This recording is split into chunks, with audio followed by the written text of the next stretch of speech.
I'm Karen from Simply Homeschool, if I haven't met you before. And tonight we're going to talk about homeschooling high school and different cores that you can use if you're using Simply Homeschool. And look, even if you've never touched Simply Homeschool and you're not a Simply Homeschool family, this is still a really good session for you because pretty much everything in here is actually to do with homeschooling high schoolers. So I am going to put a little bit of Simply Homeschool stuff in there at the end so that if you are doing Simply Homeschool, I'll show you how our course fit with what I'm going to tell you. But high school is quite different to primary, I think. Primary school and high school are quite different. I have 4 kids, 3 of them are adults, so I guess I'm just telling you my credentials. 3 of them are now adults, so I homeschooled for about 25 years. My eldest 3 are now all in their 20s. One has his own business, one works as a community nurse, one is doing both. So she's working and running her own business, and she has a psychology degree. So that's my older kids. My youngest, I homeschooled till the end of year 8, and she has now chosen to go to school, so that's a whole new journey for me. But I want to share some things that are really actually mainly about parenting teenagers, because let's face it, the hardest thing about homeschooling kids, homeschooling high schoolers, is actually being a parent and being a good parent. Now, my friends tell me I'm a good parent. My kids are still talking to me, so this is positive. But we all want to be the best parent that we can be. That's something we have in common, and all of us have our things we're good at. All of us have our things that we don't do so well. All of us are capable of learning new stuff. I know I have learned so much about parenting teenagers in the last 2 years, when I only have 1 teenager left. They're all different, and so I really want to share with you tonight what I think are the most, for me, are the key things about homeschooling high schoolers really well. And like I said before, most of this is not actually connected to Simply Homeschool at all. This is connected to my journey as a parent and as a homeschool parent. And then I am going to add in a little bit of Simply Homeschool at the end. So feel free to share this with anybody who's not using Simply Homeschool, because most of it will still be useful to them. Okay, so your first thing is, if you haven't got one right now, I highly recommend grabbing a pen and a piece of paper, because there could be things in here that you have to think about later, because part of parenting is considering things and how you can best make them work for your kids. There's a lot of thinking goes on. People say that little kids are physically exhausting, teenagers are mentally and emotionally exhausting, and we need time to think about stuff. Now, what would be really helpful is if you would be able to share in the comments, what do you think is hard about, or what are you worried about? If you're already parenting teenagers and homeschooling them, you'll know what you're already finding challenging. If your kids aren't there yet and you've got all of that in front of you, what are you most concerned about? What do you feel the least confident about right now? Because we all share those things. I think for me, the thing that spins round and round that really matters to me is having a good relationship with my kids and trying to help them to mature and grow up to be competent, enthusiastic, confident adults. I really want these things for my kids. So what are the things that you find challenging? What are the things that you're concerned about, that you have questions about, that you would like support for in your homeschooling your teenagers? And teenagers seem to be getting younger and younger these days. I know people who've got 11-year-olds are starting to think, oh my goodness, I feel like I'm hitting teenage years already, or even 10-year-olds.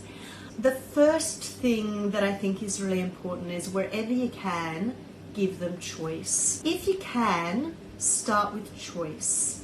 There's a few reasons why that choice is really important. So one is actually the pathways thing. talk to them about what choices they're interested in right back at the beginning of year 7, like, well, wherever they are now. Talk to them about, do you have any idea what you might be interested in? And it doesn't matter if they don't. So if they don't, assure them that that's okay too. They don't need to know. But if they do know what they're interested in, it's really helpful to look at that a long time in advance. So my second daughter always wanted to do nursing. From when she was little, she always wanted to do nursing. That was what she wanted. She varied to paramedic for a little while, but it was always in the medical field. That meant we knew that was her pathway. Well, we were pretty sure, and it has been. And that meant that in high school, I was okay for her to mainly study human biology. She did more human biology than anything else. She actually did very little else. And her human biology stuff really was the thing that she was really interested in. Okay? And I knew nothing about that. So this comes down to the academics thing. I didn't know anything about biology. I didn't even do biology at school. And so I knew nothing about it. So how do you teach your kids when they choose something you know nothing about? You're an adult and you're competent in the real world. You're competent to search things out and help them find what they need. You don't need to know it. You just need to help them find what it is they need and access what it is they need to get the help they need. So that looks different in all sorts of ways. For us, it looked like getting her a really good college level. It was an American-based program, but it was very, very good in advanced human anatomy.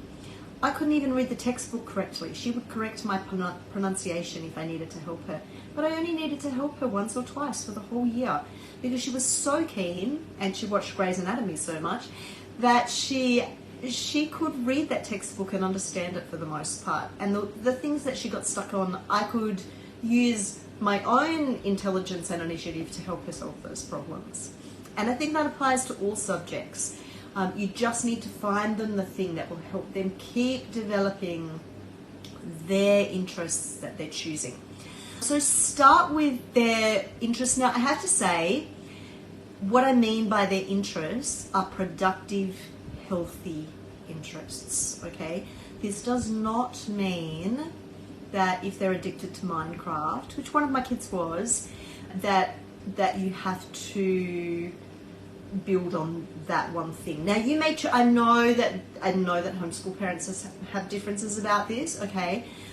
So, for me, as a parent, it was important to differentiate to them which things were their productive, healthy interests that I would support and encourage and help them find their way through those, and which things were childhood time wasters.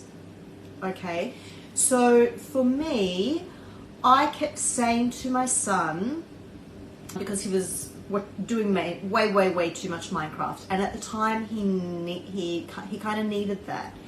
We were in a very tricky situation. We'd escaped domestic violence, and we were struggling, and all those things happen in people's lives. You get all sorts of things that happen in people's lives. Yeah, great, Nicole. So let me use the dancing as an example, okay? If dancing is her passion and she's talented, okay, this counts as a healthy, productive interest. She's a student dance teacher. What else could I help her to do? Help her along. Okay, so I would encourage you to search with her for everything to do with dancing that you can help her to explore. Okay, so her being a student dance teacher is really, really good. Let her do as many dance classes a week as is useful and possible. Okay, so if she wants to dance for 3 hours a day, 5 days a week, or 6 days a week, if that's what she wants to do, I would actually allow for that if you possibly can afford it and have the time for it. I would let her really pursue that interest very heavily, if that was me. Okay, and I'll explain why that is in a minute. I would also try and take her to, if you can, either watch videos with her of dance productions, like high-level ones, or once a year, take her to dance at the Opera House or somewhere else, wherever's local to you, okay? I would encourage her to do that first. That's her big thing that she's super keen on right now. Now, the reason that is because sometimes those things wear themselves out. So if you really put everything into that with them and encourage them, give them as much space and time in that as you can and support in that as you can, sometimes they get to a certain level and then they go, okay, I've conquered that now, I want to do something else, and they develop a different passion. The important thing is that they become as competent and as confident as they can in their area of interest, okay? And it doesn't matter what area that is, okay? So I have a 16-and-a-half-year-old, doesn't know what she wants to do when she's currently at school, like I said, but she's really good at food. She's really good at food. She works in a cafe. I encourage her to cook food. I hate food shopping. I do my food shopping online once a week. But if she gets up and says, I really want to cook this, I will nearly always go to the supermarket for her right then. Now, I want to say the supermarket is 5 minutes away, and I keep encouraging her, if you wrote it on the shopping list, if you thought ahead, then it would be here when you wanted it. I encourage her to tell me what she wants. She's not good at thinking ahead. ADHD, not good at thinking ahead. Gets her thing, that's what I want to do right now. But my way of parenting through that is to support her to cook what she wants to cook right then. Now I know that's not got everything great in it, okay? She should think ahead. I could get her to walk to the shops, it would only take her half an hour. But she doesn't have that skill yet. Right now, the skill that she's keen about and developing is her cooking skill. And so, whenever possible, I encourage her to work as much as she can because she's working in a cafe. This is really good for her. I support her cooking efforts. I will get her ingredients whenever possible and encourage her to cook. Sometimes she just wants me to watch her cook, and I'll do that too because that's the thing she's keen on right now. Now, it's also okay if the thing they're keen on is never going to turn into a career. So don't stress about that. So my son at one point was super interested in fishing. He just wanted to go fishing, lots. And we went as much as I could manage with 3 other kids and a single mum working, etc. We went as much as I could. He's now a better fisherman than me. He loves fishing. It's a hobby of his. He really enjoys it. When we go on holidays, he catches me fish. I like this. And sometimes we still go fishing together, which I also love. He's not as passionate about it as he used to be.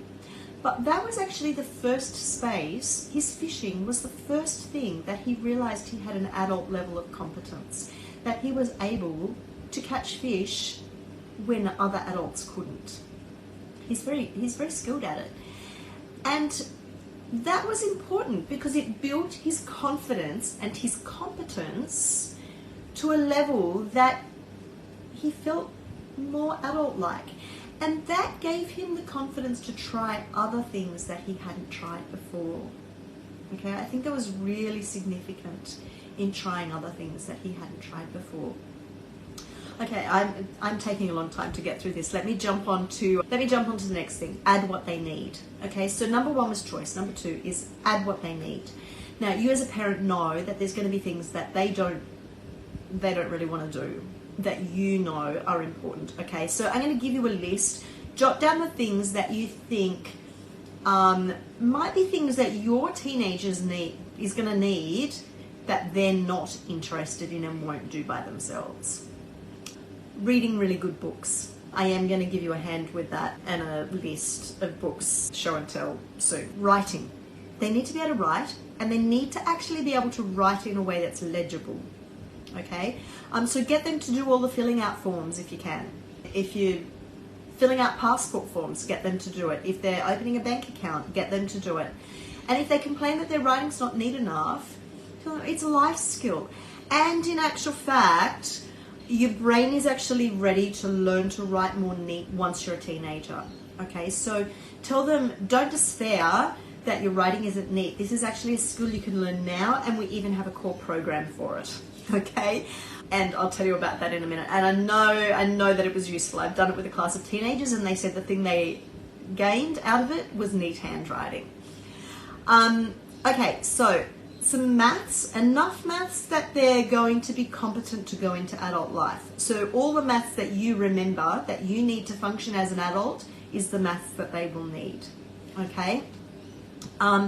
They need social time and community, and some kids love that and will do lots of it. Some kids find it hard and need to develop skills in being able to do that.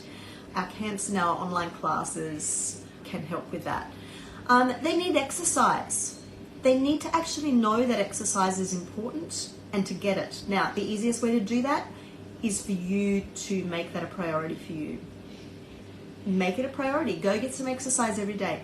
Walk the dog, ride your bike, whatever it is you do, value it for yourself, because when you do that, you're going to teach your kids that this is important. Offer to do it with them. Offer to go for a walk with them every day, to go to the beach with them, to swim with them, to swim laps with them, to take them to get a gym membership, take them to the gym, go together, play weekend soccer with them, whatever it is that they can do, even if it's getting a dog and walking the dog, get exercise every day with them, online yoga, whatever it is.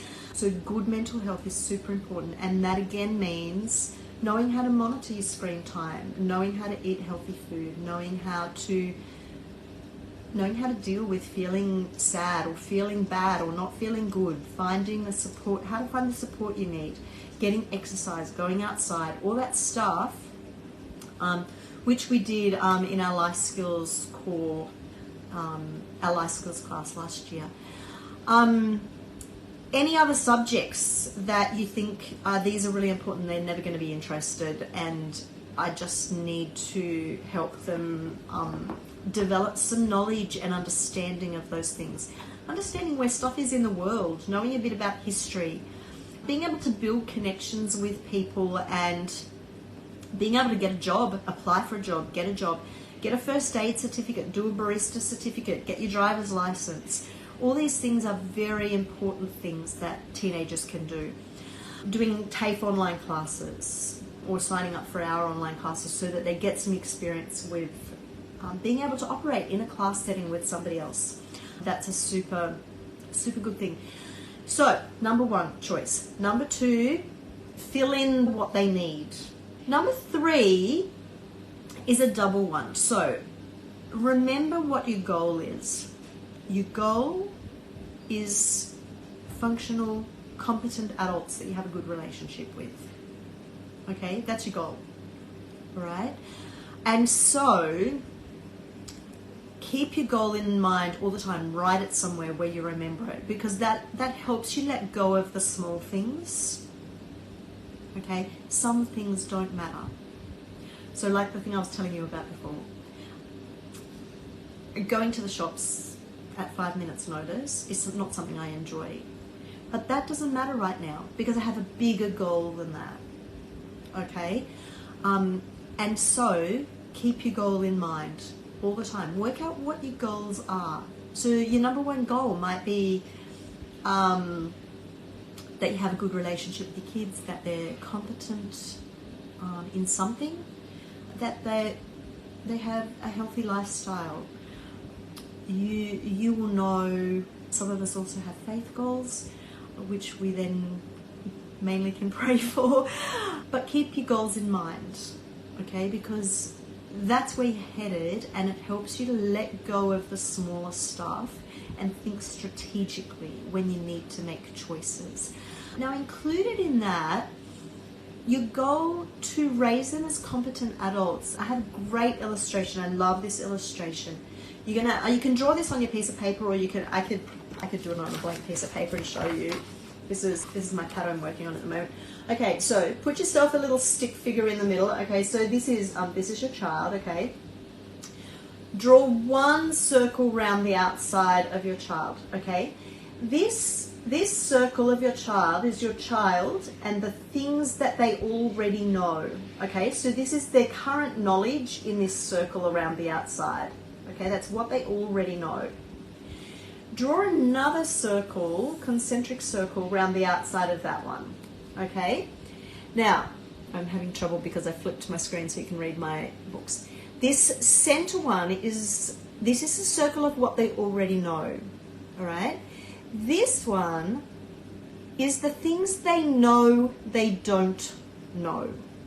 Let me say that again. This is where all the things they know they don't know. Now, the reason that this is so important is because they're the things that they can ask questions about. Okay?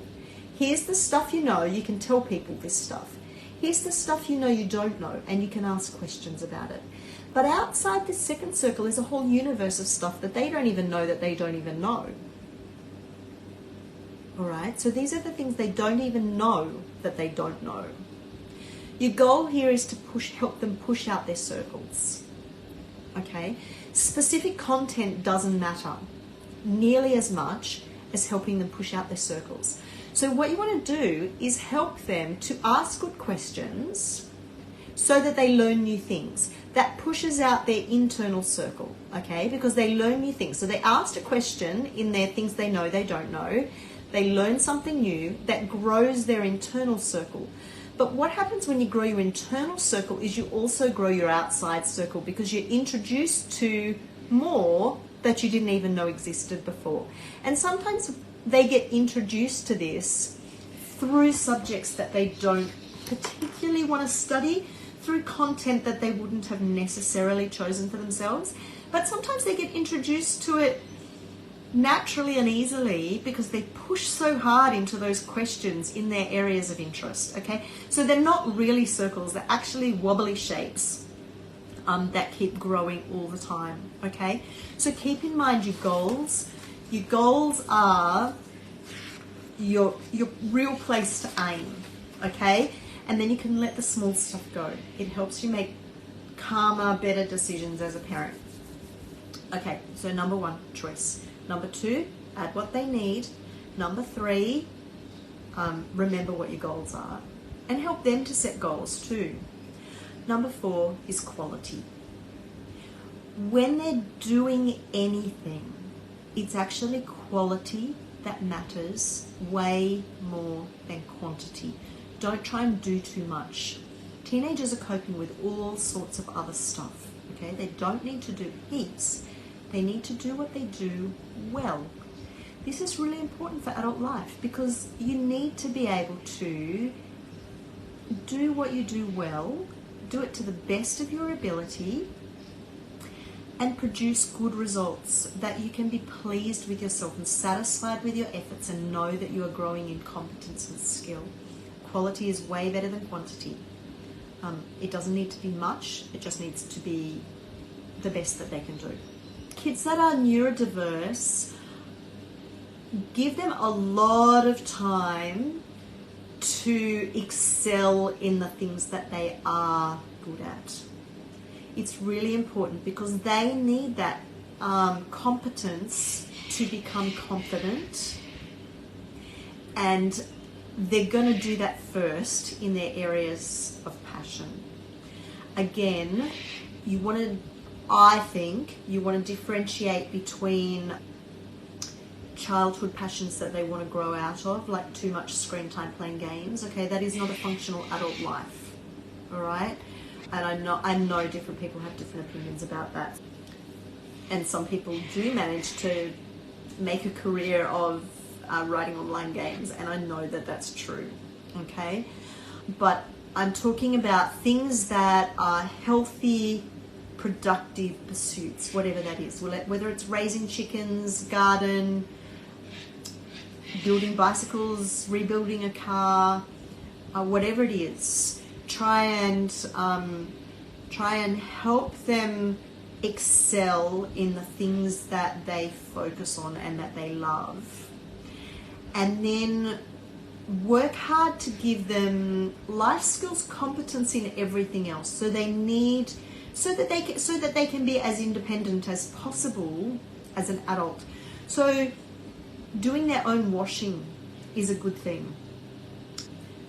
learning how to clean the bathroom, learning how to wash up, learning how to cook, learning how to food shop, learning how to do online food shopping.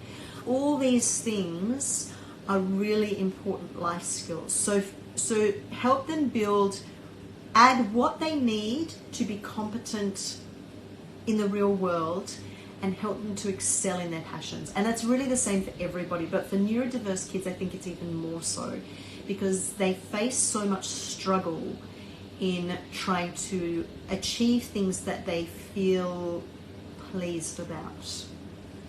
And so be positive as much as you can. Help them do your research.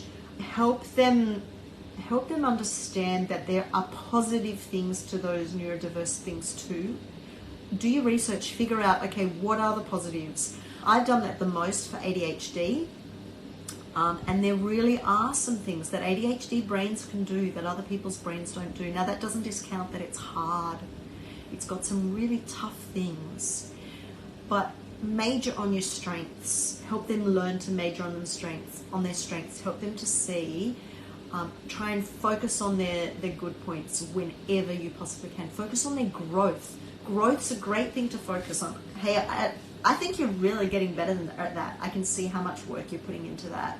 I'm impressed because you're working really hard at that. Good on you. You'll go far. When you work hard at stuff, you can achieve good stuff. I'm impressed. And I've really noticed that you're getting better at this. Try and say that stuff a lot to your teenagers. Okay, I now get to go on book show and tell. Okay, so first of all, looking for some good books to read. So choose books that your kids are interested in reading. We have so many books that are graded. Use the age search. So for example, you might search in the 12 to 14 range, or you might search in the 15 plus range. First of all, I'm going to share with you some cores that are literature cores that are great books worth reading. Okay? My Side of the Mountain is a fabulous book to read.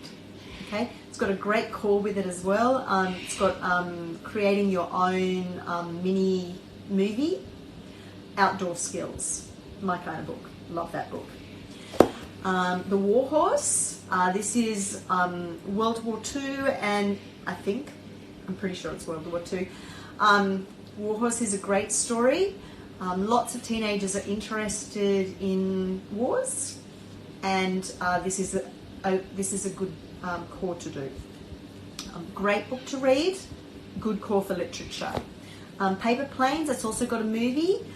So a really good one to read the book together. You could read aloud to all your kids, let your teenager do the core, and then watch the movie together. Mysterious Howling. This is great for kids who are avid readers because there's 6 in the series, and once they've read one, then they don't find out what the solution to everything is until the end of the 6th one. Really addictive. Also available on Audible. I really encourage you to think about that. If your kids have dyslexia or find trouble reading, support them with audiobooks.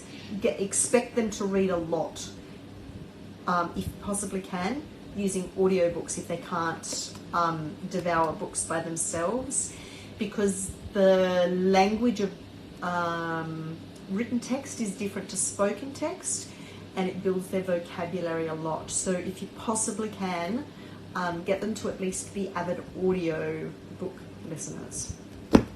Slam Your Poetry. This is a new core and a class that's coming up next term. This is going to be great if you want your kids to develop confidence in being able to say what they feel and what they think and then express it confidently. There'll be a lot of poetry recital, like slam poetry in that class. Tales from Shakespeare. Lots of parents would like their kids to do a little bit of Shakespeare. It's a good idea. It's referred to in lots of things. This is an easy book to read. This is a great one for older kids, The Book Thief. Again, there's a movie. I would highly recommend parents reading the book if you haven't read the book. As your kids read the book, talk about it together, do the core, watch the movie together. It's really important to discuss in-depth issues. The 2 word spy cores, these are great just for some language learning and learning interesting things about the English language. The Magician's Nephew, this is a biblical worldview based course, so it integrates Bible with your language learning. Wonder, if your kids have never read this, really important book to read about disabilities and neurodiversity and just understanding other people. It's got good drama content too. Classic poetry is another one, so this is another great core for studying poetry. Classics this time, not the same as slam, and it has a language core with it, language arts core with it as well. And of course To Kill a Mockingbird, which I'm harping on about at the moment because our online class starts in about 10 days. I think at the beginning of next week I'm actually going to have a free Zoom class to read the first 2 chapters aloud for kids who are not sure whether they want to do this class and core or not, and also to get the kids that are doing it going on their reading. Sometimes reading the first few chapters aloud can make a difference. I'm planning to do that for you next week, so look out for that. Next, we have lots of other cores that cover lots and lots of other areas of interest, so either these can be their choices. Now if you're heading towards, you want them to head towards uni, if they don't know what they want to do, just keep pushing out the circles, okay? Because you're hunting for what they're passionate about. So if they've got no passion, keep pushing out the circles. Because the more things they learn, the more things they discover, they will eventually find what they're interested in. Just keep pushing out the circles, okay? Coral Sea Dreaming. Don't be fooled by the simplicity of the beautiful picture book. It's all about how to be an environmental artist and look after the Great Barrier Reef. Lots of fabulous geography. Kim Toft also is doing advanced art classes that go beautifully with this book. So if you're going to do Coral Sea Dreaming, jump into Kim's advanced art class this term. Make Science Fun Experiments with Mr. Jacob Strickling. This is a really good book for learning how to think logically through experiments and write them up. It's something that's counted as important in high school. Have a lot of fun with this.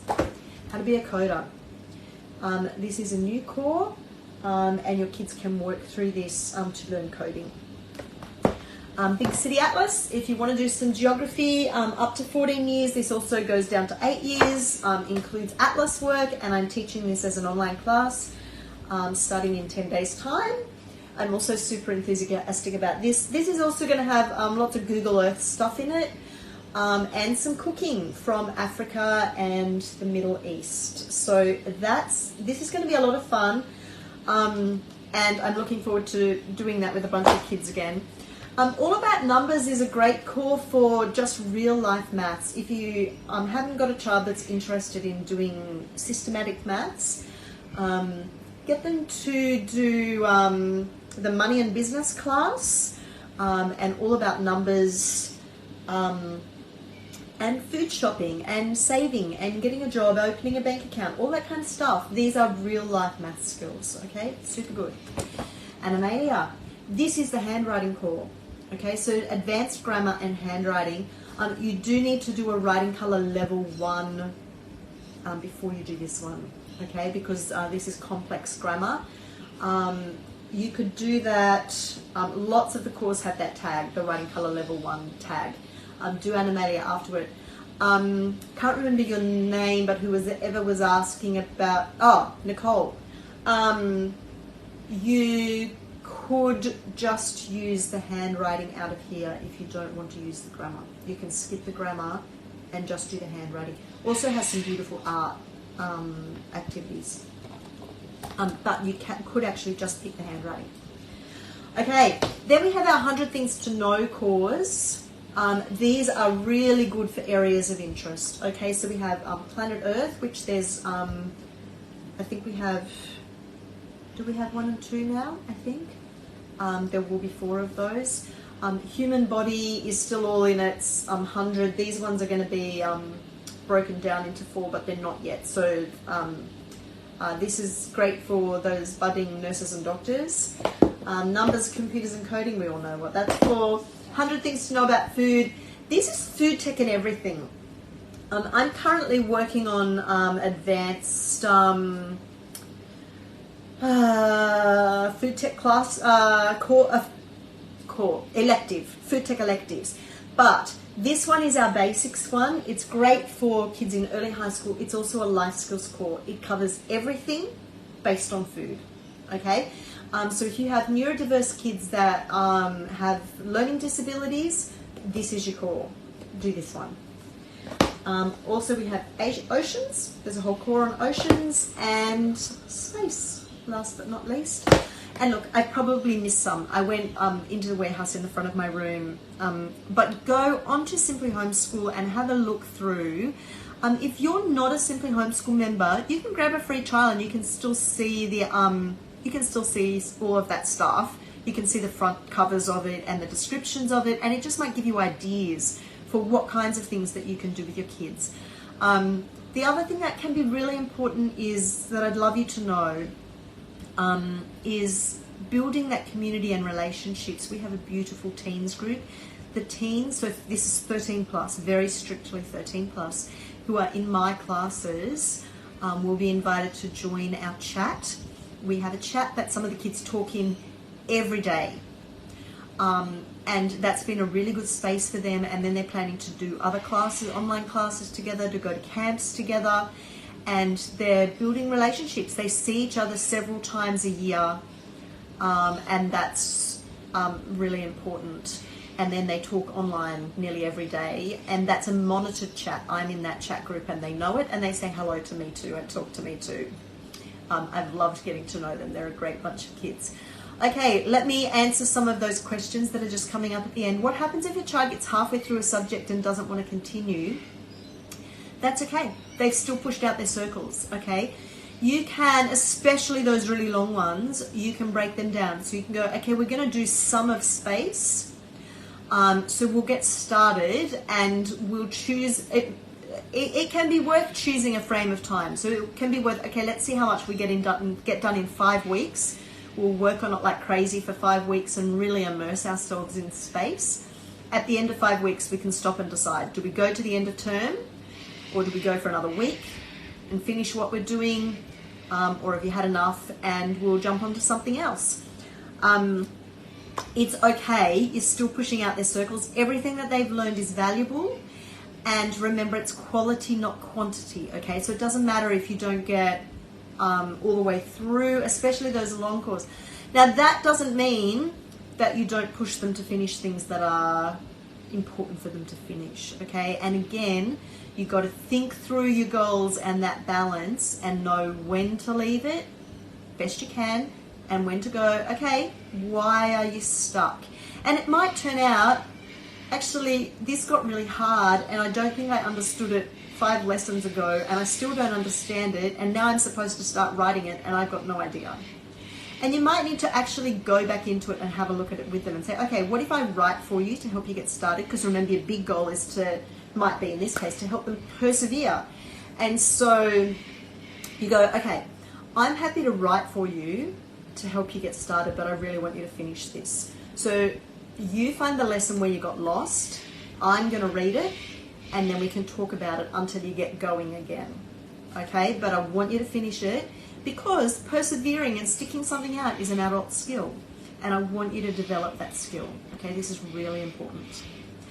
I'm really thankful for this community that are so good to each other and help each other so much, and we want to walk that space with you. So thank you for joining me tonight. And I wish you all the best on your journey, and I'm happy to pop back and answer questions later if you think of something, or if you're watching it on catch up. We still get notifications, so just yeah, pop your questions in the chat. And come and join the Simply Homeschool community group if you're not in there. Get yourself a free trial in Simply Homeschool and have a look. We don't ask for your credit card details until you decide if you want to sign up, okay? Alright, see you later everybody. Have a very good night. Bye.